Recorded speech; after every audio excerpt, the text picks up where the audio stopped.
एकमुखादमृतद्रवसंयुतं पिबत भागवतं रसमालयं मुहुरहो रसिका भुवि भावुकाः तृणादपि सुनीचेन तरोरपि सहिष्णुना अमानिना मानदेन कीर्तनीय सदा हरिः। श्री राम जय राम जय जय राम।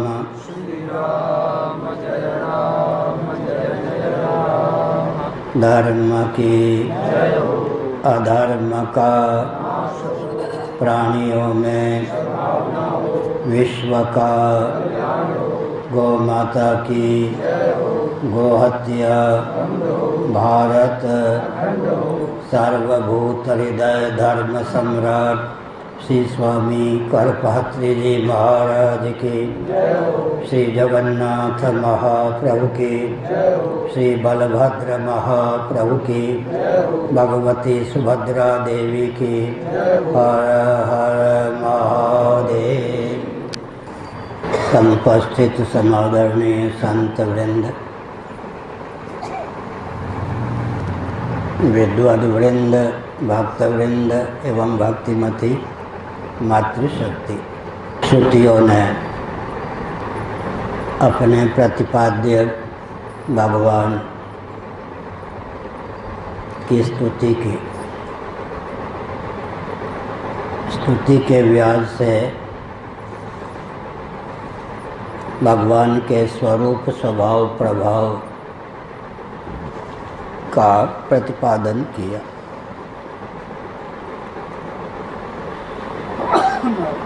जिसमें भगवान के स्वरूप स्वभाव प्रभाव का चित्रण हो,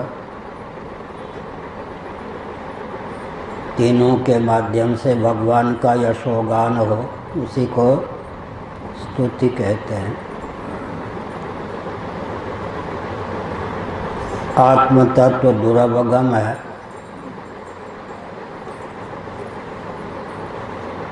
कारण क्या है?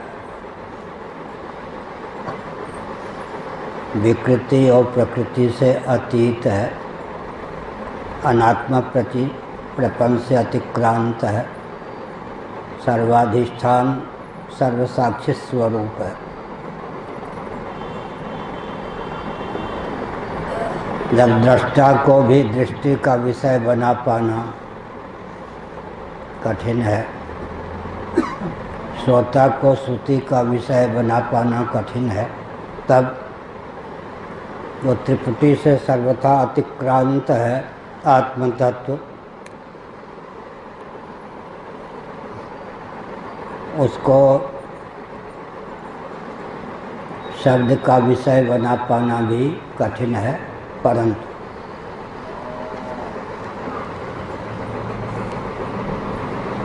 हमारे पास शब्द के अतिरिक्त भगवत तत्व के प्रतिपादन अधिगम के लिए निर्दिष्ट सबसे अंतरंग साधन और कुछ है भी नहीं।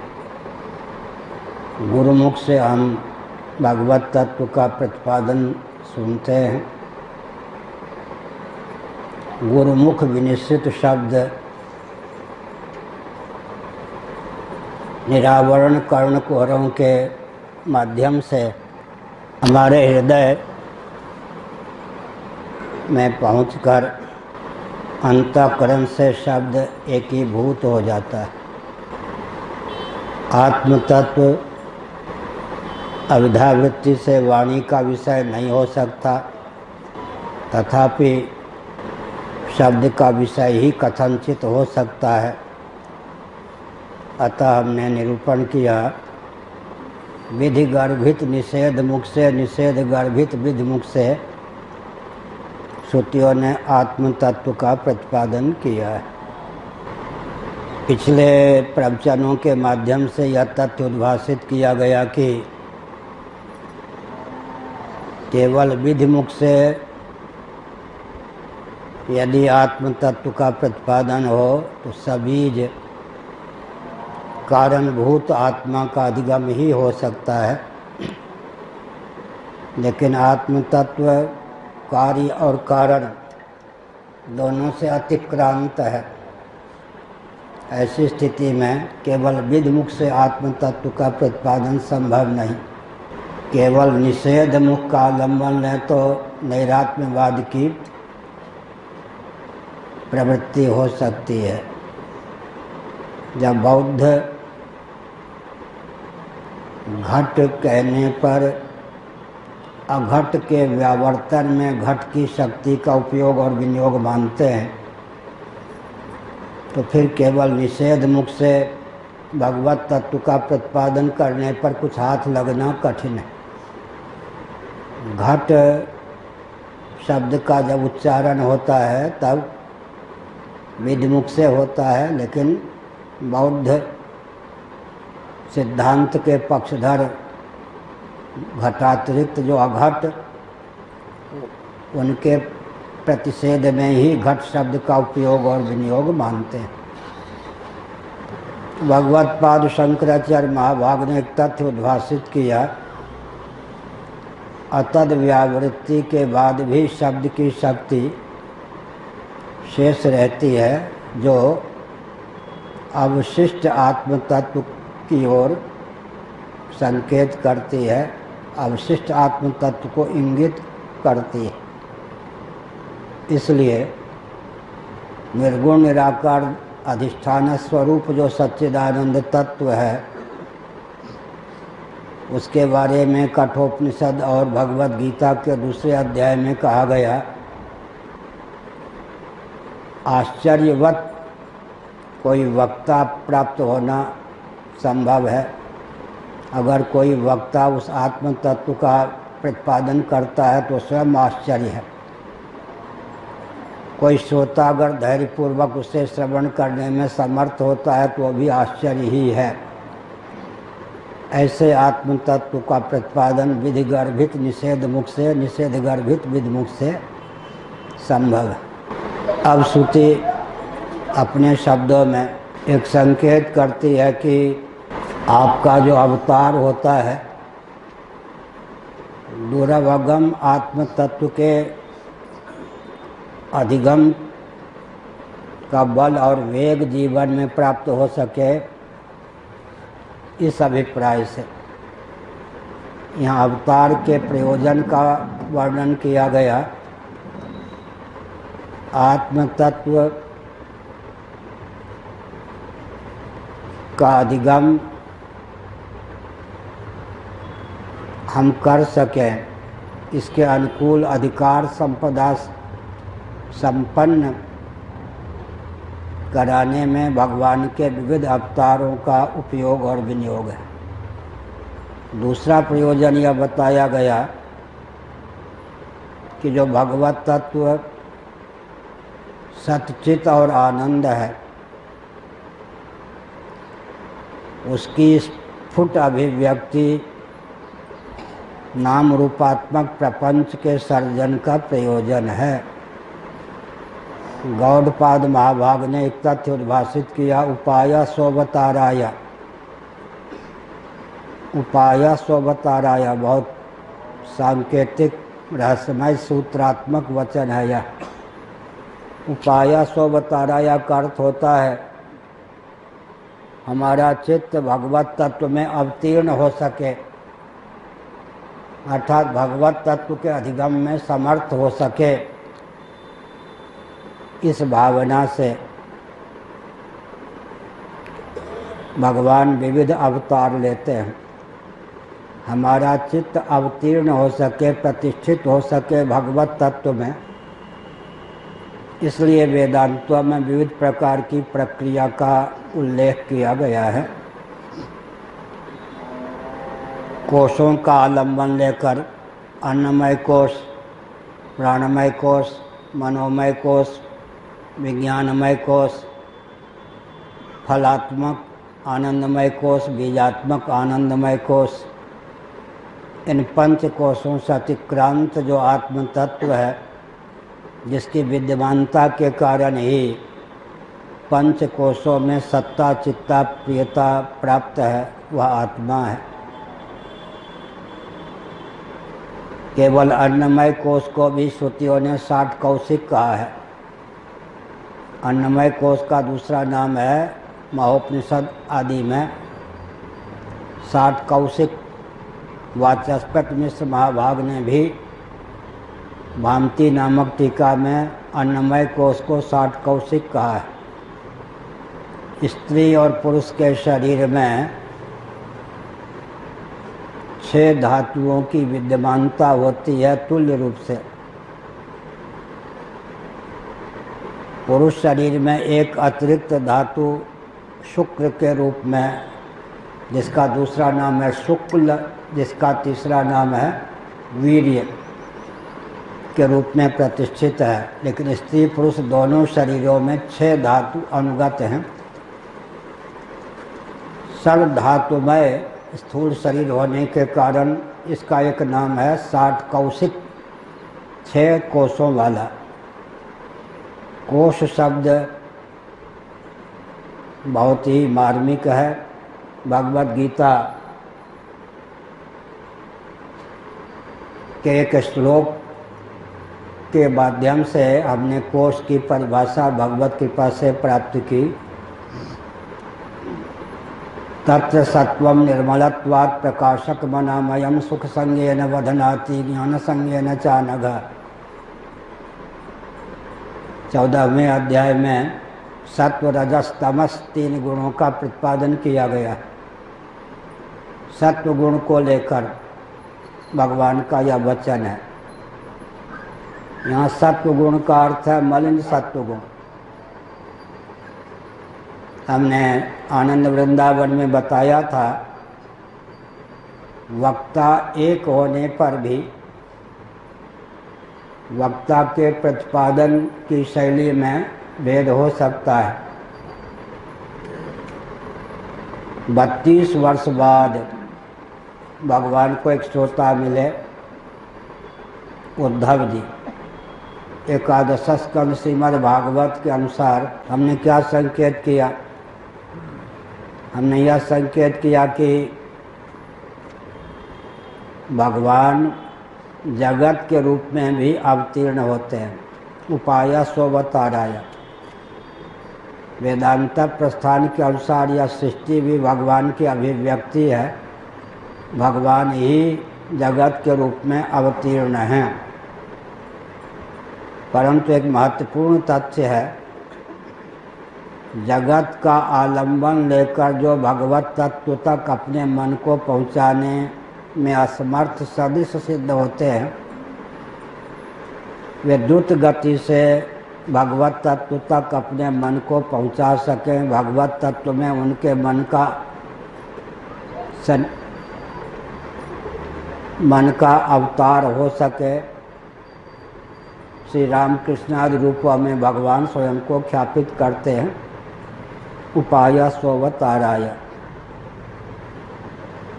श्री रामकृष्ण आदि निरावरण ब्रह्म है। कई बार मैंने संकेत किया, अविद्या काम कर्म के बिना ही भगवान अवतीर्ण होते हैं। हमारे पूज्य गुरुदेव धर्म सम्राट स्वामी करपात्र महाभाग ने एक बहुत अच्छा तथ्य ख्यापित किया। निरावरण नेत्रों के द्वारा, केवल नेत्रों के द्वारा तारे, चंद्रमा या दिन में सूर्य का दर्शन करना हो सकता है नेत्र की दीप्ति ठीक है तो, लेकिन दूरवीक्षण का आलम्बन ले लें तो दूरवीक्षण के द्वार से तारों का स्फुट दर्शन होता है, चंद्र और सूर्य का स्फुट दर्शन होता है, मनोरम दर्शन प्राप्त होता है। नेत्र तो चाहिए, लेकिन नेत्र और तारों के बीच में, सूर्य के बीच में, चंद्रमा के बीच में सूक्ष्म वीक्षण नेत्र की दीप्ति को स्फुट रूप से अभिव्यक्त कर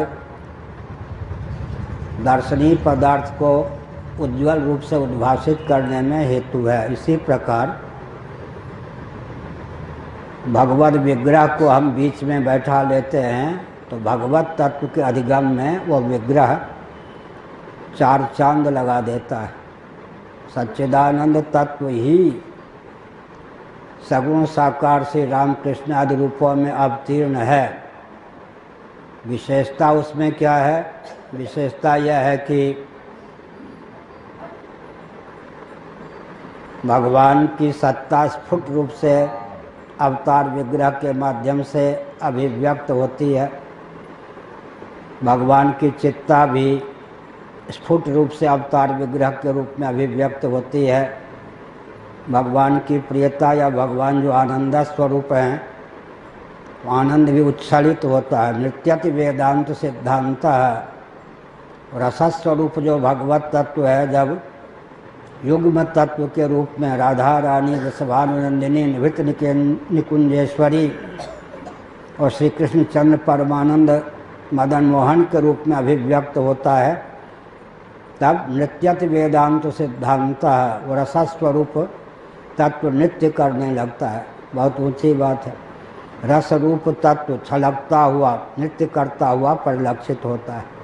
एकं ज्योतिरभूत द्वेधा राधा माधव रूपकम तस्मात् ज्योतिरभूत द्वेधा राधा माधव रूपकम। ऋग्वेद परिशिष्ट सम्मोहन तंत्र गोपाल सहस्त्र नाम का वचन है।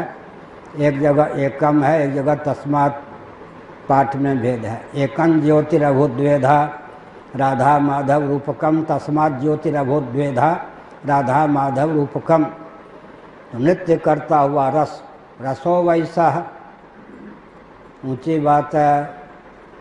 वह रस भोग्य कैसे बने? क्योंकि स्वप्रकाश है। रसो वैसा जिसे कहा गया वह स्वप्रकाश है, अनुभव स्वरूप रस है, अनुभाव्य नहीं है। और श्री राम कृष्ण आदि रूपों में, राधा कृष्ण के रूप में, सीता राम के रूप में जब वो रस अभिव्यक्त होता है, तब अधिगम का विषय बन जाता है। तो बहुत ऊंची बात है। रस तत्व अगर अभिव्यक्त हो जाए, अवतार ले ले, तो विविध लीलाओं के द्वारा बहिर्मुख व्यक्तियों के जीवन को, कभी कभी पामरों के जीवन को भी चमत्कृत करने में समर्थ होता है। एक विचित्र बात है कि शब्द स्पर्श रूप रस गंध से जो रहित अतिक्रांत रस तत्व है, भगवत तत्व है, ब्रह्म तत्व है या आत्म तत्व है, वह जब शब्द स्पर्श रूप रस गंध का भी व्यंजक संस्थान होकर राधा माधव के रूप में व्यक्त होता है, तो इंद्रियों का भी विषय बन जाता है। अतीन्द्रिय तत्व को इंद्रियों का विषय बना लेना कब संभव है? जब भगवत तत्व अचिंत लीला शक्ति के योग से श्री राधा कृष्ण आदि रूपों में अवतीर्ण हो। इसीलिए यहाँ पर कहा गया, जो आत्म तत्व सच्चिदानंद स्वरूप है, निर्गुण है, निराकार है, निर्धर्मक है, सकल भेद भूमियों से अतिक्रांत है, अनुभव स्वरूप है, अनुभाव्य हो ही नहीं सकता है, वही आत्म तत्व लीला शक्ति के योग से जब राधा माधव आदि रूपों में स्वयं को अवतीर्ण करता है, तो पंच ज्ञानेंद्रियों का भी विषय बन जाता है, कर्मेंद्रियों का भी विषय बन जाता है। मन बुद्धि चित्त अहंकार की साक्षात उसमें गति हो जाती है। यह भगवान की विशेष अनुकंपा है। आज मैं सोच रहा था, 6 प्रकार के रस पृथ्वी में विद्यमान हैं। 6 प्रकार के रस। मृद भक्षण लीला लेकिन वो 6 प्रकार के जो रस हैं, सीधे मिट्टी को मुख में रख लें तो क्या स्थिति होगी? तत्त बीज के द्वार से पृथ्वी गन्ना के रूप में, नीम के रूप में, मिर्च के रूप में जब अपने को अभिव्यक्त करे, षड रस के अभिव्यंजक संस्थान के रूप में अपने आप को व्यक्त करती है, तब हमको पता चलता है कि पृथ्वी षड रसों की जननी है, षड रसों का उद्गम स्थान है। सीधे हम पृथ्वी को चखें, मिट्टी को चखें तो बात नहीं बनती। लेकिन वो मिट्टी ही गन्ना होकर जब अभिव्यक्त होती है, बीज की विशेषता हुई ना। गन्ना के बीज, बीज का मतलब समझते हैं, हमें मालूम है गन्ना कैसे लगाया जाता है। तो इसका अर्थ क्या हुआ? नींब के माध्यम से, मिर्च के माध्यम से पृथ्वी 6 रसों की जननी है। 6 प्रकार के रस पृथ्वी में विद्यमान हैं, लेकिन 6 प्रकार के रस को व्यक्त करने के लिए तरह तरह के बीज हैं, भिन्न भिन्न प्रकार के बीज हैं, जिनके माध्यम से वह पृथ्वी या यह पृथ्वी बिल्कुल 6 रसों को व्यक्त करने में समर्थ है। कहीं गन्ना होकर, कहीं मिर्च होकर, कहीं नींबू होकर, अन्य रूपों में भी। ठीक इसी प्रकार भगवान तो रसस्वरूप हैं, लेकिन रसस्वरूप भगवान अचिंत्य लीला शक्ति के योग से या मोटी भाषा में शुद्ध सत्व के योग से अपने आप को व्यक्त करता है, तो भोग्य भी बन जाता है। स्वप्रकाश जो रस है वो भोग्य भी बन जाता है, यह विशेषता है। अभी हमने कहा कि भगवत तत्व दुर्गम है, दुरवगम है। भगवान का अवतार भी उस दुरवगम आत्म तत्व के अधिगम के लिए है। उसी रामकृष्ण आदि रूपों में उच्छलित रस भगवत तत्व हमारा भोग्य बन जाता है। इसका अर्थ पंच कर्मेंद्रियों का, पंच ज्ञानेंद्रियों का विषय बन जाता है। मन बुद्धि चित्त अहंकार को रमाने में समर्थ हो जाता है। भगवान की मुदमयी लीला का दर्शन करके देहेंद्रीय प्राणांतःकरण में अद्भुत रस का, आनंद का उद्रेक होता है। इसका अर्थ उच्छलित रस, अवतार का अर्थ उच्छलित रस, अभिव्यक्त रस, जो ज्ञानेंद्रियों को भी, कर्मेंद्रियों को भी, मन बुद्धि चित्त अहंकार को भी तृप्त करने में समर्थ हो। पृथ्वी ही जब मिश्री के रूप में स्वयं को अभिव्यक्त कर लेती है गन्ना आदि के द्वार से, तो अद्भुत उसमें स्वाद होता है। इसी प्रकार से जो भगवत तत्व अभोग्य है, रसस्वरूप है, वही भगवत तत्व राधा माधव के रूप में, श्री रामकृष्ण आदि के रूप में अभिव्यक्त होकर अद्भुत आनंद को प्राप्त कराने में समर्थ होता, उच्छलित रस। इसलिए श्रुति ने भगवान के अवतार का महत्व बताया। यहाँ 2 प्रयोजनों की सिद्धि है। पहला प्रयोजन विस्तार पूर्वक हमने बताया, आत्म तत्व जो दुर्वगम है, जिसका बोध बहुत दुर्लभ है, कठिन है, उस बोध को आत्मसात करने की क्षमता जीवन में सगुण साकार भगवान की उपासना के बल पर प्राप्त होती है। एक दूसरा यह है कि वह आत्म तत्व जो रसस्वरूप है, अवतार लेकर उच्छलित रस के रूप में भोग्य बन जाता है। 2 प्रयोजन, सगुण साकार भगवान श्री रामकृष्ण आदि की उपासना से दुरवगम आत्म तत्व के बोध को आत्मसात करने योग्य बल और वेग का हमारे जीवन में संचार होता है। दूसरी बात, वह रस तत्व, ज्ञान तत्व उच्छलित नित्यत वेदांत सिद्धांत है। श्री राधा रानी विश्वानुनंदिनी निर्भृत निकुंजेश्वरी श्री कृष्णचंद्र परमानंद कंद सुधा सिंधु मदन मोहन के रूप में अवतीर्ण होकर स्वयं हमको रस से आप्लावित कर देता है। अभोग्य होकर भी भोग्य बन जाता है, यह विशेषता है। अभोग्य, इसी का नाम उपाधि है। उपाधि का अर्थ उपाधि। मांडूक्य उपनिषद पहले दूसरे मंत्र के भाष्य में शंकराचार्य महाभाग ने उपाधि का बहुत मनोरम ढंग से अर्थ किया है। समीपता से अभिव्यंजक संस्थान का नाम भी उपाधि है। समीपता से अभिव्यंजक संस्थान का नाम भी उपाधि है। तो नित्यत वेदांत सिद्धांत, वेदांत सिद्धांत नृत्य करता है श्री राधा माधव के रूप में। अब जो भगवान के अवतार को स्वीकार नहीं करते वो कौन है? प्रातः सत्र में भी हमने इस पर प्रकाश डाला, गुरुओं कृपा से समझने योग्य है। जिनका ईश्वर जगत बना सकता है, जगत बन नहीं सकता, उनका ईश्वर अवतार भी नहीं ले सकता। साक्षात एक नियम। नैयायिकों का ईश्वर जगत बना सकता है, जगत बन नहीं सकता, साक्षात अवतार नहीं ले सकता। वैशेषिकों का ईश्वर जगत बना सकता है, बन नहीं सकता, अतएव साक्षात अवतार नहीं ले सकता। शेश्वर सांख्यवादी योगियों का ईश्वर जगत बना सकता है, जगत बन नहीं सकता, साक्षात अवतार नहीं ले सकता। सत्यार्थ प्रकाश की सीमा का ईश्वर जगत बना सकता है, जगत बन नहीं सकता, तो साक्षात अवतार नहीं ले सकता। इसी प्रकार से कुरान शरीफ और बाइबल की सीमा का ईश्वर जगत बना सकता है, जगत बन नहीं सकता, तो साक्षात अवतार नहीं ले सकता। हमारा ईश्वर जगत बनाता भी है, जगत बनता है, तो साक्षात अवतार ले सकता है। अवतार के पीछे यह दार्शनिक तथ्य सन्निहित है, जिनका ईश्वर जगत बना सकता है, जगत बन सकता है, अर्थात जगत का अभिन्न निमित्तोपादान कारण स्वयं ही सिद्ध होता है, उनका ईश्वर स्वयं भी अवतीर्ण हो सकता है।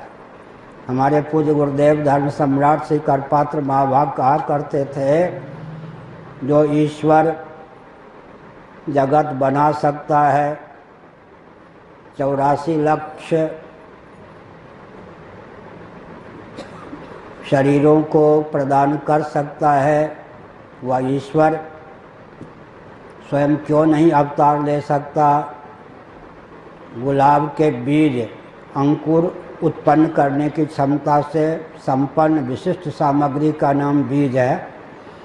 गुलाब के बीज में जहाँ कांटों को, पत्तियों को उत्पन्न करने की क्षमता सन्निहित है, वहाँ दिव्यात दिव्य पराग मकरंद से युक्त पुष्पों को भी व्यक्त करने की क्षमता सन्निहित है।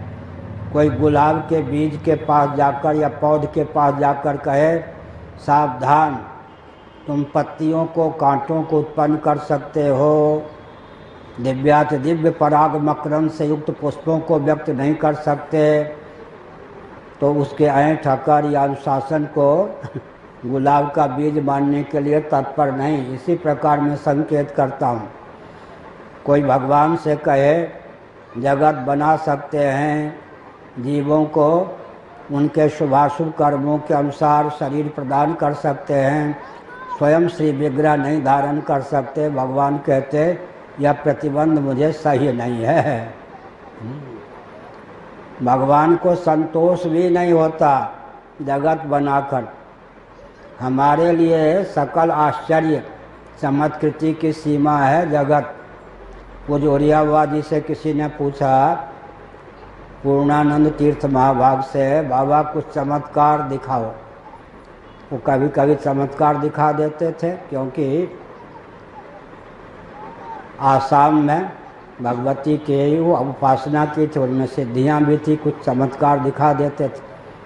लेकिन उन्होंने कहा, भैया सूर्य चमत्कार, चंद्रमा चमत्कार, तारे चमत्कार, पृथ्वी अपने आप में चमत्कार, इन ईश्वर प्रदत्त चमत्कारों को देखकर तुम संतुष्ट नहीं हो, तो मैं कोई छोटा सा चमत्कार दिखा दूंगा, उससे क्या तुम संतुष्ट हो जाओगे? चमत्कृति से भरपूर तो यह सृष्टि है या नहीं? यह सृष्टि सर्वाश्चर्यमयी है या नहीं? इतने चमत्कारों से तुम संतुष्ट नहीं हुए, तो मैं एक आम का फल लाकर दिखा दूंगा, तुम्हें चखा दूंगा, तो क्या तृप्त हो जाओगे? चमत्कार देखना है तो देखो, सूर्य को देखो, चंद्रमा को देखो, पृथ्वी को देखो, जल को देखो, तेज को देखो, वायु को देखो, आकाश पर दृष्टि डालो, अपने जीवन पर दृष्टि डालो। क्या आँख यहाँ है ना, यहाँ भी अगर भगवान आँख बना देते तो क्या होता? आँख होने पर भी क्या करते थे? देखिए विचित्र बात है ना, आँख मनुष्य शरीर में जहाँ होनी चाहिए वहीं है या नहीं? इसमें कारीगरी नहीं है क्या? आँख को अगर यहीं बना देते तो हमारी दशा क्या होती काम करने में? कहीं घुटने के पास आँख भगवान बना देते तो एक विचित्र बात है या नहीं? तो शरीर की संरचना पर ध्यान देने पर ईश्वर के प्रति आस्था भी व्यक्त होती है नहीं? कितना मनोविज्ञान का प्रयोग है, कितने इंजीनियर लोग ध्यान देंगे, कितनी दिव्यता का आधान है, जिस अंग को जहाँ होना चाहिए उस अंग को वहीं रखा। जिस इंद्रिय का अभिव्यंजक संस्थान शरीर में जहाँ होना चाहिए उस इंद्रिय का अभिव्यंजक संस्थान शरीर में वहीं रखा। सर्वाश्चर्यमय जगत, जगत सर्वाश्चर्यमय है, इसलिए भगवान जगत बनाते हैं का अर्थ क्या? उपाय सोवताराय, सृष्टि का आलम्बन लेकर सृष्टा के स्वरूप में मन को रमा सकें, इस भावना से भावित होकर करुणा वरुणालय सच्चिदानंद स्वरूप सर्वेश्वर महाशर के प्रारंभ में आकाशादि क्रम से समग्र जगत की संरचना करते हैं। कैसे? लिफ्ट का आलम्बन लेते हैं, सीढ़ी का आलम्बन लेकर ऊपर चढ़ जाते हैं। पार्थिव प्रपंच का आलम्बन लेकर हम पृथ्वी तक पहुंच सकते हैं सुगमता पूर्वक। पृथ्वी का आलम्बन लेकर हम जल तक पहुंच सकते हैं। पार्थिव प्रपंच तरुलता गुल वृक्षादि का उदय स्थान, निलय स्थान, विलय स्थान भूमि है, पृथ्वी है। पृथ्वी इनका उपादान कारण है। पृथ्वी के ये तारतम्य संघात हैं। तत्वांतर परिणाम न होने पर भी वृक्ष इत्यादि जो हैं पृथ्वी के तत्वांतर परिणाम न होने पर भी क्या हैं? पृथ्वी के कार्य हैं। पृथ्वी उदय स्थान, निलय स्थान, विलय स्थान है। सन्निकट निर्विशेष न होने पर भी उपादानता पृथ्वी में चरितार्थ। इसका अर्थ क्या हुआ? पृथ्वी के जितने कार्य हैं, पार्थिव प्रपंच जो कुछ है, शब्द स्पर्श रूप रस गंध 5 गुणों के अतिरिक्त कोई छठा गुण नहीं है। मैंने आनंद वृंदावन में कहा था, कार्य और कारण की मीमांसा बहुत कठिन है। पूरे ब्रह्मसूत्र शंकर भाष्य आनंदगिरी टीका सहित भामती टीका सहित पढ़ने के बाद मैं संकेत कर रहा हूँ, कार्य कारण भाव का निर्धारण सटीक होना चाहिए। अंतिम कार्य वही होगा जो अपने से अधिक विशेषता वाली वस्तु को उत्पन्न नहीं कर सकेगा। अगर अपने से अधिक विशेषता वाली वस्तु को उत्पन्न करने का क्रम चलता रहे तो अंतिम कोई तत्व सिद्धि नहीं होगा, अंधेर खाते की बात होगी। ध्यान गया या नहीं? और कोई प्रथम या मूल तत्व न हो, इसके मूल में या इसके मूल में या इसके मूल में या, तो व्यवहार में भी एक न्याय है, मूल का मूल नहीं होता। अगर हम लोगों से पूछा जाए पिता पितामह आदि का क्रम से नाम बताइए, इस कल्प में भी कितनी पीढ़ी बीत गई होगी बिंदु परंपरा की दृष्टि से, लेकिन नाद परंपरा की दृष्टि से हम कह सकते हैं क्या? श्रीमन नारायण से 10वां स्थान भगवत पाद आदि शंकराचार्य का है, और शंकराचार्य के बाद पद्म पादाचार्य जी से मेरा स्थान 145वां है। श्रीमन नारायण से गुरु परंपरा की दृष्टि से मेरा स्थान 155वां हुआ। 155। इसका अर्थ है, लेकिन सबसे पूछें तो अंत में पिता किसको कहते हैं? गोत्र प्रवर्तक ऋषियों को पिता कहते हैं। बीज के पिता का सन्निवेश किसमें हो जाता है? गोत्र प्रवर्तक ऋषि में पिता पितामह आदि का सन्निवेश कर लेते हैं और ब्रह्मा जी को पितामह कह देते हैं। पिता कौन हो गए? गोत्र प्रवर्तक ऋषि। पितामह कौन हो गए? ब्रह्मा जी। प्रपितामह कौन हो गए? अर्जुन ने कहा प्रपितामहश्च, श्री कृष्ण भगवान, विष्णु भगवान, श्रीमन नारायण। 3 में सबका अंतर्भाव हो गया। किसमें? पिता। हम सब के पिता गोत्र प्रवर्तक ऋषि। पितामह कौन हो गए? अंत में हिरण्यगर्भात्मक ब्रह्मा। प्रपितामह कौन हो गए? श्रीमन नारायण परात्पर पुरुषोत्तम। साकारवाद में भी यहाँ जाकर मौन रहना पड़ता है। शिव जी के विवाह का अवसर आया। अब वो विवाह में पुरोहित तो चाहिए ना। कौन हुए? स्वयं ब्रह्मा जी हुए।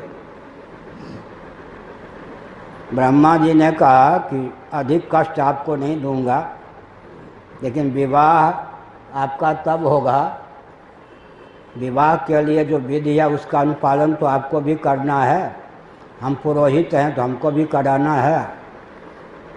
आप अपने पिता का नाम बताइए। तो शिव जी ने सोचा, मैं तो शांतम शिव अद्वैतम चतुर्थम मन्यन्ते स आत्मा स विज्ञेय, बताना ही है तो मैं क्या कहूँ। पूछने वाले जो आप हैं वही मेरे पिता हैं, ठीक है, अधिक कष्ट नहीं दूंगा। पिता में हो गया, पितामह विष्णु हो गए, 2 पीढ़ी का नाम ही हुआ ना। 1 पीढ़ी और बताइए तब विवाह होगा। उड़ीसा में कहते हैं आइन का पेट तो भरना पड़ेगा, अंग्रेजी में कहते हैं कंडीशन फुलफिल करने की आवश्यकता है। उड़ीसा में बोलते, उड़िया में आइन का पेट तो भरना होगा। विवाह के लिए 1 पीढ़ी की और आवश्यकता कोई हो तब तो। पिता हो गए ब्रह्मा जी, पितामह कौन हो गए? भगवान विष्णु। प्रपितामह की आवश्यकता अब अगर नहीं बताएंगे तो विवाह नहीं होगा, विवाह तो होना है। तो उन्होंने कहा मुझको ही समझ लीजिए। ठीक है, ठीक। क्या मतलब हुआ? मुझको ही समझ लीजिए, हो तब तो कोई बतावे ना। विष्णु भगवान का भी मूल, साकारवाद में भी मूल का मूल नहीं होता, ये नियम। साकारवाद में भी मूल का मूल नहीं होता। तो हमने संकेत किया, उपाय सोवताराय, पार्थिव प्रपंच का अवलंबन लेकर पृथ्वी तक हम पहुंच सकते हैं। पृथ्वी उपादान है पार्थिव प्रपंच का। पार्थिव प्रपंच पृथ्वी के तारतम्य संघात हैं। पृथ्वी उनका उदय स्थान, विलय स्थान, निलय स्थान है। यहाँ तक उपादान उपादेय भाव हुआ। आगे का जो उपादान उपादेय भाव है वो दार्शनिक धरातल पर बहुत महत्वपूर्ण है। पृथ्वी में 5 गुण हैं। पृथ्वी का कारण वही हो सकता है जो 5 से 1 कम गुण वाला हो, सन्निकट निर्विशेष। वो जल है, जल का कारण वही हो सकता है जो सन्निकट निर्विशेष हो। वो अग्नि या तेज ही हो सकता है। तेज का कारण सन्निकट निर्विशेष वायु, उसमें 2 ही गुण हैं, शब्द स्पर्श। वायु का कारण वही हो सकता है जिसमें केवल 1 गुण हो, वो क्या है? शब्द, आकाश। सन्निकट निर्विशेष का नाम है कारण, उपादान कारण। सन्निकट सविशेष का नाम है कार्य, उपादेय कार्य। अब मूल कारण कौन होगा? निर्विशेषता की अवधि। और अंतिम कार्य कौन होगा? सविशेषता की अवधि। यह मर्यादा। इस मर्यादा का अतिक्रमण करके कार्य कारण भाव की मीमांसा नहीं हो सकती। पृथ्वी ये फल है जी, फल। भगवान शंकराचार्य ने लिखा पृथ्वी फल है। विशेषता की अवधि है ना पृथ्वी। आखिर हम आम का पौधा आदि लगाते हैं तो लक्ष्य क्या होता? आम फल भी मिले। केवल शाखा प्रशाखा से छाया, ईंधन की प्राप्ति हो, यही तो लक्ष्य नहीं होता है ना। पृथ्वी का सबसे महत्व ज़्यादा क्यों है? ये फल है। पृथ्वी फल है, चरमकारी है। इसमें शब्द भी है, स्पर्श भी है, रूप भी है, रस भी है, गंध भी है। सविशेषता की अवधि पृथ्वी है। व्यवहार साधन के लिए सविशेषता की अवधि पृथ्वी है। सब सविशेषता की अवधि का नाम पृथ्वी है। और परमार्थ की सिद्धि के लिए हमको निर्विशेषता की अवधि चाहिए। व्यवहार भी सिद्ध हो जाए, परमार्थ भी सध जाए, इसके लिए फिर क्या चाहिए? निर्विशेषता की अवधि से लेकर सविशेषता की अवधि तक, सविशेषता की अवधि से लेकर निर्विशेषता की अवधि तक का परिज्ञान हो। व्यवहार भी सज जाएगा, परमार्थ भी सज जाएगा। सविशेषता की अवधि पृथ्वी है। पृथ्वी अपनी से अधिक विशेषता वाली किसी वस्तु को उत्पन्न नहीं कर सकती। अंतिम कार्य है। पृथ्वी के विलास जो वृक्षादि हैं, ये क्या हैं? तारतम्य संघात हैं। सबसे अंतिम कार्य पृथ्वी है। पृथ्वी का तत्वांतर परिणाम, पृथ्वी से अधिक विशेषता वाली वस्तु कोई संभव नहीं। चरम कार्य है। चरम कारण निर्विशेष। अब यहाँ जो विशेष विषय चल रहा है उस निर्विशेष को न माने तो प्रथम कारण, नीचे से चरम कारण का ज्ञान न हो। निर्विशेष, सविशेष कई पराकाष्ठा, सविशेष का अंत, सविशेष का उद्गम स्थान कोई निर्विशेष ही हो सकता है। सगुण के मूल में कोई निर्गुण ही हो सकता है, सक्रिय के मूल में कोई अक्रिय ही हो सकता है। विचित्र बात। इधर बीच में देखिए, जल चंचल है या नहीं, तेज भी चंचल है या नहीं, वायु भी चंचल है या नहीं, लेकिन जल के मूल में कौन है? पृथ्वी अपेक्षाकृत स्थिर है, इसीलिए अचला, सर्वतोभावेन अचल नहीं है, अपेक्षाकृत स्थिर है। ऊपर आकाश स्थिर है, दो स्थिर के बीच में तीन चंचल हैं। कौन? जल चंचल है, अग्नि चंचल है, वायु चंचल है। इन तीन चंचल संक्रमणशील हिलन डुलन से युक्त के को साधने के लिए नीचे पृथ्वी चाहिए, ऊपर कौन चाहिए? आकाश चाहिए। ऊपर आकाश, नीचे पृथ्वी, बीच में कौन है?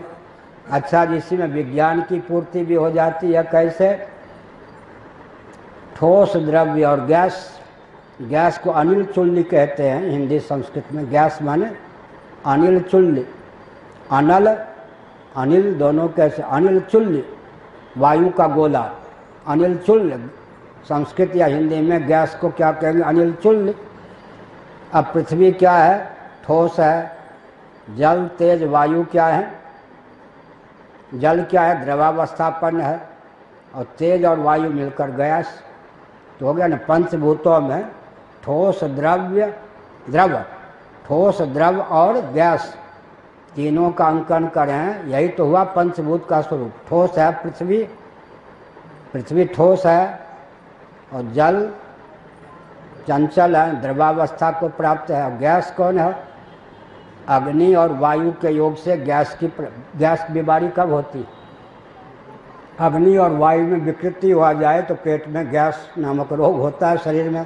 तो गैस, ठोस, द्रव्य और गैस, ऊपर से चलें तो गैस, गैस, और फिर द्रव, द्रवावस्थापन, और फिर है ठोस।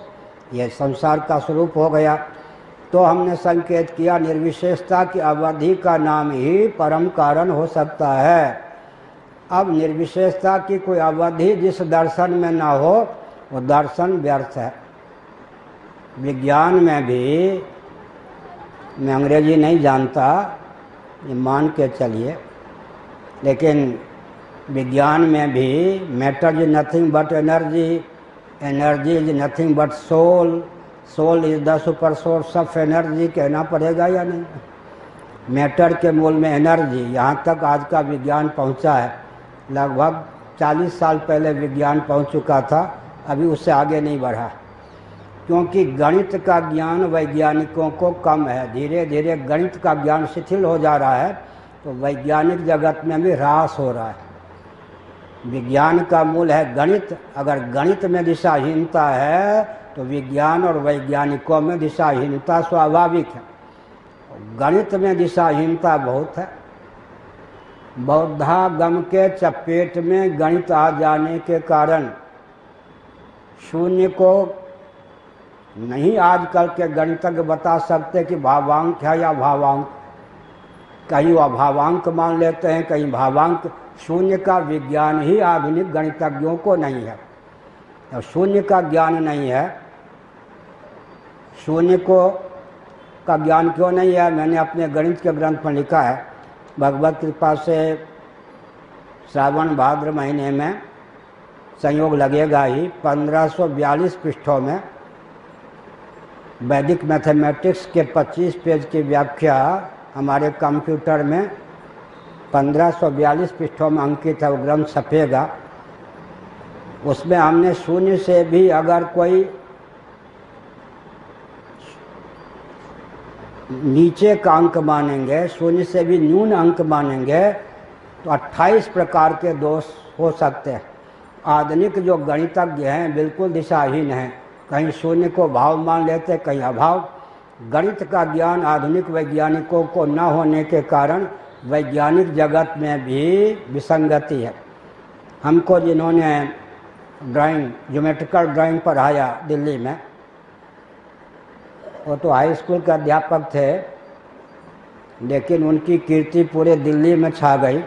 एक ब्राह्मण देवता थे। हमारे सैनिक पाकिस्तान और चीन के मोर्चे पर जो फायरिंग करते हैं वो दुश्मन के छाती या शरीर में न लगकर 4-5 अंगुल इधर उधर चली जाती गोली। बहुत हमारे जवान मारे गए। हमारे जब ज्योमेट्रिकल ड्राइंग मास्टर थे, उन्होंने कहा कि मैं तो छोटा सा अध्यापक हूँ, लेकिन भारत सरकार भूल पर ध्यान दे। ये जो बंदूक बनाने वाले हैं, इनको ज्योमेट्रिकल ड्राइंग का ज्ञान नहीं, इसलिए हमारे रुपये भी खर्च होते, जवान भी मारे जाते हैं। इनको ज्योमेट्रिकल ड्राइंग का ज्ञान न होने के कारण गोली जहाँ जानी चाहिए 4 अंगुल इधर 4 अंगुल उधर ऊपर नीचे पहुँच जाती है। उस समय की सरकार, एक ड्राइंग मास्टर जो थे हमारे, उनके सुझाव को मान करके फिर अनिवार्य कर दिया। उन्हीं का सुझाव था हमारे मास्टर जी का सुझाव था कि ज्योमेट्रिकल ड्राइंग अनिवार्य हो, तभी कोई इंजीनियर हो सकता है, नहीं तो करोड़ों रुपए हमारे नष्ट होंगे, लाखों जवान शहीद हो जाएंगे। तो हमने क्या संकेत किया? हमने यह संकेत किया कि ये जो शून्य है, ये भावांक है या भावांक, इसी पर आज का गणित अटका हुआ है। कहीं भाव मान लेता है, कहीं अभाव। गणित जगत में पर्याप्त विसंगति है, इसलिए वैज्ञानिक क्षेत्र में भी पर्याप्त विसंगति है। यहाँ पर विषय चल रहा है मूल कारण निर्विशेषता की अवधि हो तब काम चलेगा, और अंतिम कार्य सविशेषता की अवधि हो, और कार्य कारण की परिभाषा निर्धारित हो। सन्निकट सविशेष का नाम कार्य है, सन्निकट निर्विशेष का नाम कारण है। ये ठोस सिद्धांत हुआ, यहाँ कहीं भूल की संभावना नहीं। सन्निकट सविशेष का नाम क्या है? कार्य। सन्निकट सविशेष, सन्निकट निर्विशेष का नाम कारण है। तो हम पृथ्वी का आलम्बन कैसे लेंगे? पार्थिव प्रपंच का आलम्बन लेकर पृथ्वी तक पहुँचेंगे। उपाया स्ववताराया, पृथ्वी का आलम्बन लेकर जल तक पहुँचेंगे। इनको कठिनाई हो तो कुर्सी दे दो, खड़ी है कुर्सी शायद नहीं, कोई कुर्सी दे दो भाई, पाँव में कष्ट होगा तभी। पार्थिव प्रपंच का आलम्बन लेकर पृथ्वी तक, पृथ्वी का आलम्बन लेकर जल तक, जल का आलम्बन लेकर अग्नि तक, अग्नि का आलम्बन लेकर वायु तक, वायु का आलम्बन लेकर आकाश तक पहुँचें। आकाश का आलम्बन लेकर कहाँ पहुँचें? कृषि विज्ञान के अनुसार आकाश का आलम्बन लेकर हम अव्यक्त तक, बीजावस्था, शब्द बीज आकाश नहीं, शब्द गुण संपन्न आकाश, शब्द बीज अव्यक्त है, अव्यक्त तक, अव्यक्त का आलम्बन लेकर परम निर्विशेष आत्मा तक पहुँचें। इसी को कहा उपाय स्ववताराय। यहाँ पर दुरवगम जो आत्म तत्व है, उसको आत्मसात करने के लिए अपेक्षित बल और वेग चाहिए। उस बल और वेग के आधान की भावना से आप समय समय पर विविध अवतार ग्रहण करते हैं। वो अवतार विग्रह की बात कह दी गई विस्तार पूर्वक। यहाँ सृष्टि के रूप में भी भगवान का ही अवतार है। यदि भगवान स्वयं को आकाश के रूप में, वायु के रूप में, तेज के रूप में, जल के रूप में, पृथ्वी के रूप में अभिव्यक्त न करें तो आत्म तत्व का अधिगम क्या हो जाए? असंभव रह जाए। इसलिए सृष्टि की संरचना, सृष्टा के स्वरूप तक हम पहुंच सकें, इस भावना से सिद्ध है। सृष्टि का आलम्बन लेकर सृष्टा तक पहुंच सकें। उपाय स्ववताराय, सृष्टि का आलम्बन लेकर सृष्टा तक पहुंच सकें। स्थूल शरीर का आलम्बन लेकर सूक्ष्म शरीर तक, क्योंकि स्थूल शरीर ही सूक्ष्म शरीर का अभिव्यंजक संस्थान है। सूक्ष्म शरीर का आलम्बन लेकर कारण शरीर तक, क्योंकि कारण शरीर का अभिव्यंजक संस्थान सूक्ष्म शरीर है। कारण शरीर का आलम्बन लेकर जीव तक, और जीव का आलम्बन लेकर जगदीश्वर तक हम पहुंच सकते हैं। जगदीश्वर का आलम्बन लेकर निरुपाधिक ब्रह्म सच्चिदानंद तत्व तक पहुंच सकते हैं। केवल सच्चिदानंद तत्व का अधिगम संभव नहीं, इसलिए निरुपाधि उपाधि विहीन जो तत्व है उसके अधिगम के लिए उपाधि की अपेक्षा है। उपाधि का आलम्बन नहीं लेंगे तो निर्विशेषता की अवधि परमात्म तत्व के अधिगम का मार्ग ही प्रशस्त हो जाएगा। अब यहाँ कहा कि आपके अवतार की विशेषता क्या है। एक पहली विशेषता क्या हुई, भगवान का अवतार लेते हैं। भगवान जब अवतार लेते हैं उनके अवतार का आलम्बन लेकर, चाहे सृष्टि के रूप में भगवान स्वयं को अवतीर्ण करें, चाहे श्री रामकृष्ण आदि के रूप में अवतीर्ण करें, अवतार विग्रह का अवतीर्ण तत्व का आलम्बन लेकर हम परमात्मा तक मन को पहुंचा सकते हैं। सीधे हमसे कहे कि ऊपर पहुंचिए, नहीं पहुंच सकते, छलांग लगा के जीने के माध्यम से पहुंच सकते हैं। अवतार का हुआ नहीं, ऊपर चढ़ सकते हैं, ऊपर से हम नीचे उतर सकते हैं। सीढ़ी का मत हुआ, यानी नीचे से ऊपर, ऊपर से नीचे जा सकते हैं। इसीलिए ब्रह्म परमात्मा का अवतार आकाश है। परमात्मा ही आकाश के रूप से अवतीर्ण है। वायु के रूप से परमात्मा ही अवतीर्ण है। अग्नि के रूप से परमात्मा ही अवतीर्ण है। जल के रूप से परमात्मा ही अवतीर्ण है। पृथ्वी के रूप से परमात्मा ही अवतीर्ण है। पार्थिव प्रपंच के रूप में भी परमात्मा ही अवतीर्ण है। पार्थिव प्रपंच का आलम्बन लेकर पृथ्वी तक, पृथ्वी का आलम्बन लेकर जल तक, जल का आलम्बन लेकर तेज तक, तेज का आलम्बन लेकर वायु तक, वायु का आलम्बन लेकर आकाश तक, आकाश का आलम्बन लेकर कहाँ, दो प्रकार की प्रक्रिया। कल प्रवचन को यही विराम दिया था। अब प्रश्न उठता है कि आकाश का आलम्बन लेकर कहाँ पहुँचे। तो यहाँ पर एक गणित का विज्ञान होता है, कृषि का विज्ञान है। एक गणित विज्ञान होता है, कृषि का विज्ञान है। वो भी गणित है, लेकिन कृषि विज्ञान में कुछ भेद है। दो प्रकार से वेदांत की प्रक्रिया चलती है, एक गणित विज्ञान, एक कृषि विज्ञान से। भगवान शंकराचार्य ने दोनों प्रकार से तथ्य को ख्यापित किया है। नारायण। 5 की अपेक्षा सन्निकट निर्विशेष 4, 4 की अपेक्षा सन्निकट निर्विशेष 3, 3 की अपेक्षा सन्निकट निर्विशेष 2, 2 की अपेक्षा सन्निकट निर्विशेष 1, 1 की अपेक्षा सन्निकट निर्विशेष 0 ही कहना पड़ेगा ना। एक ऋण करते चलेंगे तो 1 की अपेक्षा सन्निकट निर्विशेष 0 होगा।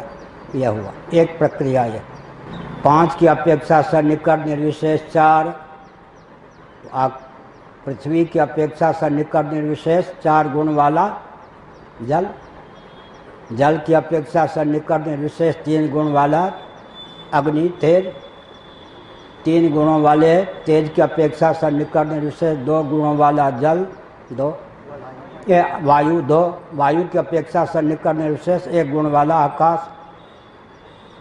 अब गणित के अनुसार 1 गुण से 1 गुण हटा देंगे तो विशेष नहीं, निर्विशेष।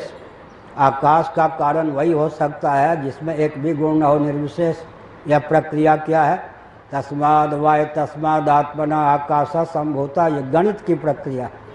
वेदांतों में 2 प्रकार की, कृषि विज्ञान, कृषि दर्शन भी 409 पेज या कितने कंप्यूटर में लिखे, 1500-1400 पृष्ठों में कृषि विज्ञान की सामग्री मस्तिष्क में है। मैं कोई किसान नहीं रहा हूँ, लेकिन सामग्री है। लेकिन 409 या कितने पेज कृषि दर्शन पर लिख के छोड़ दिया है। समय मिलेगा तो देखेंगे। एक है गणित विज्ञान, एक है कृषि विज्ञान। गणित विज्ञान में तो 5, 4, 3, 2, 1, 0, फिर पृथ्वी, उसके बाद जल, फिर तेज, फिर वायु, फिर आकाश, फिर आत्मा। तस्माद वाय तस्माद आत्मना आकाश संभूता। अब कृषि विज्ञान की दृष्टि से विचार करेंगे तो आरंभ में वैसे चलेगा, पृथ्वी, जल, तेज, वायु, आकाश। बीच में एक चीज आ जाएगी, उसका नाम है अव्यक्त प्रकृति प्रधान या माया। ये किस विज्ञान की दृष्टि से दर्शन का अध्ययन है? वो गणित विज्ञान की दृष्टि से दर्शन का अध्ययन है या किस विज्ञान की दृष्टि से दर्शन का अध्ययन है? तो किस विज्ञान की दृष्टि से? शब्द की बीजावस्था अव्यक्त। तो पंचदशीकार विद्यारण्य स्वामी जी ने दोनों में सामंजस्य साधा। तस्माद वाय तस्माद आत्मना आकाशा संभूतः, इसको उन्होंने कहा आध्यात्मिकी श्रुति। पंचदशीकार विद्यारण्य स्वामी ने इस श्रुति का नाम दिया आध्यात्मिकी श्रुति। मिट्टी से घट रूप कार्य की उत्पत्ति होती है, अंग्रेजी वाले कहेंगे अंडरस्टूड है, हिंदी वाले कहेंगे अंतर्गर्भित तथ्य है कि यदि मिट्टी में स्निग्धता नाम की शक्ति ना होती तो मिट्टी सीधे घट ना बनती। बीच में घटोत्पादनी शक्ति स्निग्धता नाम की शक्ति की कल्पना कर ली जाती है, नाम न होने पर भी। एक प्रक्रिया है, ये कृषि विज्ञान की प्रक्रिया है। पृथ्वी के मूल में जल, जल के मूल में तेज, तेज के मूल में वायु, वायु के मूल में आकाश, आकाश के मूल में फिर अव्यक्त और बीजावस्था, कृषि विज्ञान। और गणित का विज्ञान तस्माद वाय तस्माद आत्मना आकाशा संभूता है। अब दोनों में सामंजस्य का विज्ञान क्या है? आध्यात्मिक श्रुति विद्यारण्य स्वामी ने मान ली कि यद्यपि तैत्तिरीय उपनिषद ने सीधे आत्मा से आकाश की उत्पत्ति का वर्णन किया है, लेकिन यहाँ पर भी मिट्टी का कार्य घट है कहने पर घटोत्पादनी शक्ति से विशिष्ट मृत्तिका का कार्य घट है। अपनी ओर से इतना अध्यास कर लेना पड़ता, अध्याहार कर लेना पड़ता है। जहाँ पर शक्ति का, माया का, प्रकृति का साक्षात वर्णन नहीं है, वहाँ भी कर लेना चाहिए। अब रह गई बात अद्वैत की। बहुत बढ़िया विद्यारण्य स्वामी जी में मेरा एक स्वभाव है, ये बचपन से है, मैं कोई ग्रंथ पढ़ता हूँ तो मेरा दृष्टिकोण रहता है कि ग्रंथ में कितनी सामग्री है वो नंबर 2 पर, दृष्टिकोण क्या है ग्रंथकर्ता का उस पर मैं ध्यान देता। दृष्टिकोण क्या है इसको पकड़ने का प्रयास करता हूँ। ग्रंथ में सामग्री क्या है, अंत में ग्रंथकार का दृष्टिकोण क्या है। अगर दोनों का बोध हो तो ग्रंथ का परिपूर्ण विज्ञान प्राप्त होता है, नहीं तो रटते रहो, कहाँ तक रटोगे। दृष्टिकोण क्या है और सामग्री क्या है, दोनों का अंकन करने पर ग्रंथ जो होता है, सरस्वती का अवतार है ना ये वाङ्मय, अबाध गति हो जाती है। तो मैं सामग्री कितनी है इस पर अधिक ध्यान पहले नहीं देता, मैं देता हूँ दृष्टिकोण क्या है, दृष्टिकोण क्या है। तो बहुत अच्छा शंकर भाष्य में एक तथ्य है, विद्यारण्य स्वामी जी क्षमा करेंगे पंचदशीकार। भगवान शंकराचार्य ने लिखा, श्रुति सम्मत युक्ति का आलम्बन लिए बिना कोई अकाट्य तथ्य को ख्यापित करना ही संभव नहीं है। देह के नाश से जीवात्मा का नाश नहीं होता, देह के भेद से जीवात्मा में भेद की प्राप्ति नहीं होती। यह तो श्रुति का आलम्बन लिए बिना संभव ही नहीं है। यह सिद्धांत कहाँ से निकलेगा, कहीं से नहीं निकलेगा, अन्यथा यही श्रुति सिद्धांत। देह के नाश से जीवात्मा का नाश नहीं होता, देह के भेद से जीवात्मा में भेद की प्राप्ति नहीं होती, यह श्रुति की आधारशिला है। इस सिद्धांत में जिसकी आस्था नहीं है, वेदादि शास्त्र सम्मत कर्मकांड, उपासना कांड, ज्ञान कांड में उसकी प्रीति प्रवृत्ति संभव नहीं है। तब भगवान शंकराचार्य ने पूर्व पक्ष प्रस्थापित किया, युक्तियों के द्वारा भी तो इस तथ्य की सिद्धि की जा सकती है। एक दो युक्ति भी दी तो उन्होंने मुस्कुरा कर क्या लिख दिया, इसी का नाम चोरी है। इसी का नाम चौर्य है। क्या? श्रुति का नाम न ले, श्रुति का नाम न ले, श्रुति सम्मत युक्ति का आलम्बन लेकर कोई तथ्य प्रकाशित कर दे, इसी का नाम चौर्य है। तो विद्यारण्य स्वामी पंचदशीकार की विशेषता क्या है? युक्तियों के द्वारा पहले तथ्य को सिद्ध करते हैं। पहला प्रकरण ही मैं बता रहा हूँ। हमारे आपके जीवन में ज्ञान को लेकर अनभिज्ञता नहीं है। शब्द ज्ञान, स्पर्श ज्ञान, रूपक ज्ञान, रसक ज्ञान, गंधक ज्ञान, घटक ज्ञान, पटक ज्ञान, पृथ्वी का ज्ञान, जल का ज्ञान, तेज का ज्ञान, वायु का ज्ञान, आकाश का ज्ञान, ज्ञान से हम अनभिज्ञ हों ऐसा नहीं है। विषय के भेद से, अवस्था के भेद से, स्थान के भेद से ज्ञान में भेद नहीं होता। ज्ञान एक है, नाश नहीं होता। शब्द ज्ञान का नाश हो गया तो स्पर्श ज्ञान, वो ज्ञान तो जाके बैठ गया। शब्द का नाश हो जाने पर स्पर्श, घट का नाश हो जाने पर पट। उन्होंने युक्तियों के द्वारा जो अनुभव का विषय हमारे जीवन में अनुभव्य ज्ञान है, उसको अनुभव स्वरूप आत्मा से दिखिया। विषय के भेद से, अवस्था के भेद से, देश के भेद से, काल के भेद से ज्ञान में भेद नहीं होता। तो ज्ञान नित्य है और एक है। नित्य होता हुआ एक है, अंत में वो स्वप्रकाश भी है। जो नित्य होता हुआ एक और नित्य होता हुआ एक होता हुआ स्वप्रकाश हो, वो आत्मा है। आत्मा होने के कारण परप्रेमास्पद है, परप्रेमास्पद होने के कारण परमानंद स्वरूप है। इस प्रकार हमारे जीवन में स्फुरित ज्ञान सच्चिदानंद सिद्ध है। अब पंचदशीकार ने बुद्धि का क्या प्रयोग किया? युक्ति के द्वारा जो प्राप्त ज्ञान की सच्चिदानंद रूपता सिद्ध है, श्रुति भी, अब श्रुति क्या करती है? उस सच्चिदानंद की ब्रह्मरूपता सिद्ध करती है। अर्थात जो आत्म तत्व युक्ति के बल पर सच्चिदानंद स्वरूप सिद्ध है, श्रुति उसको ब्रह्म सिद्ध करती है। इस प्रकार श्रुति का अवलंबन लेकर आत्मा और ब्रह्म के एकत्व का ज्ञान हो गया। ये चातुर्य है। श्रुति का पहले नाम न लेकर श्रुति सम्मत युक्तियों का प्रयोग करके प्राप्त जो ज्ञान है उसको सच्चिदानंद तक पहुंचा दिया। एक है, सच्चिदानंद स्वरूप है। अब उसको ब्रह्म सिद्ध करने के लिए श्रुति का आलम्बन ले लिया। वास्तव में आरंभ से ही श्रुति का आलम्बन है। तो शंकराचार्य जी ने कहा कि कोई छिपा भले ही ले, लेकिन देह के नाश से जीवात्मा का नाश नहीं होता। देह का कब तक प्रवचन होता है? 6 हो गया। देह के भेद से, देह के नाश से जीवात्मा का नाश नहीं होता। देह के भेद से जीवात्मा में भेद की प्राप्ति नहीं होती। बिना श्रुति का आलम्बन लिए कोई समझ नहीं सकता। उन्होंने कहा कि युक्ति के बल पर नैयायिकों ने बहुत कुछ सिद्ध किया है।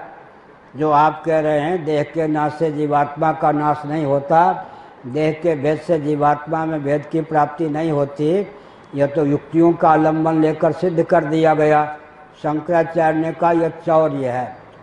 श्रुति का नाम न लेकर भी श्रुति सम्मत युक्ति के द्वारा जो तथ्य प्रकाशित होता है, वास्तव में कोई ऐसी युक्ति नहीं जो श्रुति को प्रमाण न माने। उनके पास कोई ऐसी युक्ति नहीं जो देहात्मवाद के चपेट से अपने आप को मुक्त कर सकें।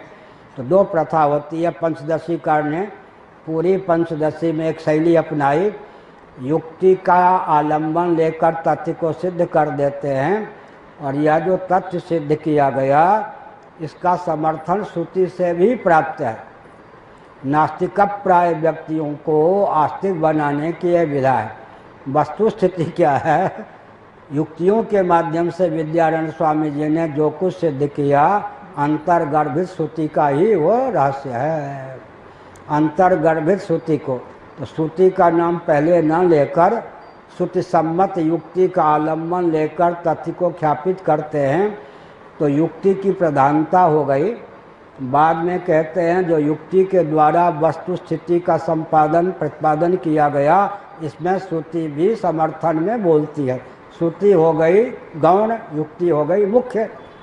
तो नास्तिक प्राय व्यक्ति को आस्तिक बनाने की विधा है। नास्तिक प्राय व्यक्ति को आस्तिक बनाने की यह विधा है। नास्तिक प्राय व्यक्ति को युक्तियों के द्वारा ही, ये क्या है, ब्रह्मसूत्र में तर्कपाद, पूज्य गुरुदेव हमको ब्रह्मसूत्र पढ़ा रहे थे, शंकर भाष्य भामती टीका सहित तर्कपाद आया। उन्होंने सावधान किया, सावधान। अब बौद्धादि जो वेदादि शास्त्रों को प्रमाण नहीं मानते, उनसे शास्त्रार्थ है। बहुत अच्छी बात है। क्या अच्छी बात है? नैयायिकों से, वैशेषिकों से, सांख्यवादियों से, योगियों से, पूर्व मीमांसकों से शास्त्रार्थ हो। श्रुति की पंक्ति रख दें तो ठिठक जाएंगे। श्रुति का नाम लेते ही तो कृष्ण विज्ञान की शैली से और गणित विज्ञान की शैली से जो श्रुति भगवती है वो दुरवगम आत्म तत्व का ख्यापन करती है। सन्निकट निर्विशेष का आलम्बन लेकर निर्विशेषता की अवधि तक पहुंच सकते हैं। ये ऊपर, नीचे से ऊपर आरोहक क्रम है। और सन्निकट सविशेष का नाम कार्य होता है। सर्वथा निर्विशेष ही रह जाए, अपनी अपेक्षा सन्निकट सविशेष को अभिव्यक्त करने में समर्थ न हो तो उसके अस्तित्व पर ही आघात हो जाएगा, नैरात्म्यवाद की सिद्धि होगी। तो एक आरोहक क्रम से, एक अवरोहक क्रम से। अवरोहक क्रम क्या है? सर्वथा निर्विशेष क्रमिक सविशेष के द्वार से चरम सविशेष का रूप धारण करता है। नियम बन गया नहीं? सर्वथा निर्विशेष सन्निकट सविशेष के द्वार से चरम सविशेष तक पहुंचता है, ये नियम बन गया। और सर्वथा और उधर आने से सर्वथा सविशेष सन्निकट निर्विशेष के द्वार से परम निर्विशेष तक पहुंचा देता है। तो आरोहक क्रम से भी हम भगवत तत्व को प्राप्त कर सकते हैं। अवरोहक क्रम से हम अवरोहक क्रम से हम सृष्टि तक जा सकते हैं। तो दोनों का आलम्बन लेकर सर्वात्म भाव की सिद्धि हो गई है नहीं? अवरोहक क्रम से क्या होगा? वो आत्म तत्व ही, आकाश, ये सब होते होते सर्वात्म भाव की सिद्धि हो जाएगी। आरोहक क्रम से क्या होगा? निर्विशेषता तक पहुंच जाएंगे। तो आरोहक क्रम, अवरोहक क्रम। अवरोहक क्रम उत्पत्ति की प्रक्रिया है, आरोहक क्रम समृद्धि की प्रक्रिया है। दोनों मिलकर के क्या होता है? निर्विशेषता की अवधि, सविशेषता की अवधि का ज्ञान करा करके आत्म तत्व को सर्वात्म रूप सिद्ध करने में समर्थ है। श्री राम जय राम, जय जय राम। अब इस श्लोक की व्याख्या यहीं विराम देते हैं। आगे अगले श्लोक की व्याख्या चलेगी। वेद स्तुति चल रही है। हर हर